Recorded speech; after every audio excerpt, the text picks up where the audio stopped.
Have you heard of the term DNR? Well, not the Department of Natural Resources, but rather do not resuscitate. Let's talk about that next on the Metal Pulpit.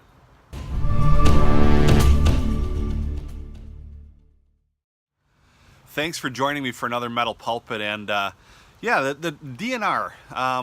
This is a phrase that as I, a pastor, and many of you that have dealt with elderly parents or terminally ill people have seen this before. It's a bracelet or a necklace or something they write in the folder that notifies the medical professionals that should this person have heart failure or something like that, to not resuscitate them. Now, people will do this because they are very elderly or they're terminally ill, and this is just perhaps the next progression. Like, why fight the inevitable?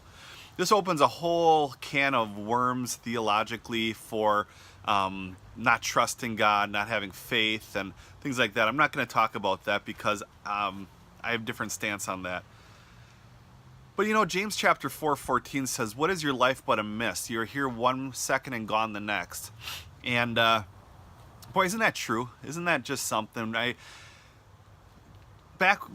Rewind about a month ago, and I was down to see my mom. My mom's 75, I guess you could say elderly, and my dad is 77 and doing very well, but my mom not so healthy.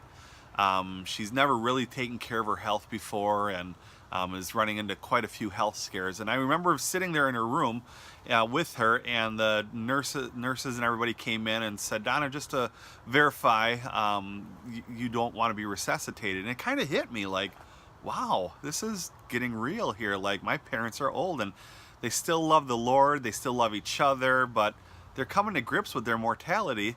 And as their son, it kind of hit me a little bit. It took me back a bit, and I'm sure you've been in the same boat, or if you have not, then you will be at some point in your life, whether it's for a loved one, a family member, or your own self. But you know, it made me think, because it should get us thinking, what are we doing in life? Last week I talked about what are you doing, and to serve people, not blogging or liking or sending thoughts or prayers or anything like that, but what are you doing in life to make a difference? And you know, when we start talking about this do not resuscitate thing, the rubber really hits the road, because quite honestly, it makes us think that way. You know, that verse, James chapter 4:14, which I told you about, that's one that I use when I do funerals, because it puts things into perspective. In the United States, yesterday we faced another horrible tragedy of a massacre, the largest one on U.S. soil. 59 people dead, 500 some people injured, at a country music concert in Las Vegas. No doubt worldwide this has made news.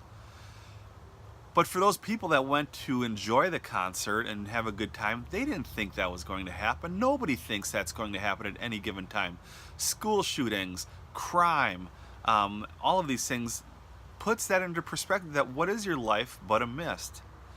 And so when we talk about this, and we talk about do not resuscitate, it should cause us to be a bit reflective and put our life into check. You will never, ever get your life in line enough to be perfect enough to do ministry.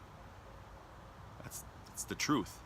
And quite honestly, Jesus never used, and God never used, people in the Bible that had it all together so that they could do ministry.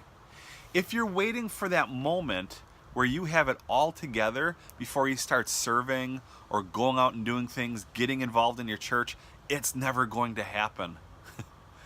Hate to break the news to you. You're not perfect. You never will be. And there's no perfect time to start ministry. So if you're thinking about jumping in on something, maybe if you attend a institutional church, a brick and mortar building, and you've been wanting to start something or get involved with something, and you're just not sure because you have some things to work out, just jump in, just do it. Talk to your pastor. If you're not into the building thing, that's all right. As a pastor of a brick and mortar church building, I totally get that you may not be involved in a church building or church like that.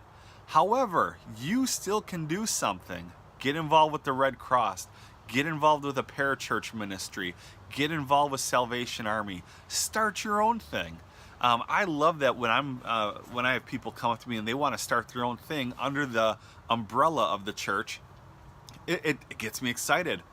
To sit around people that don't want to do anything and not dream or get active, boring. Totally boring.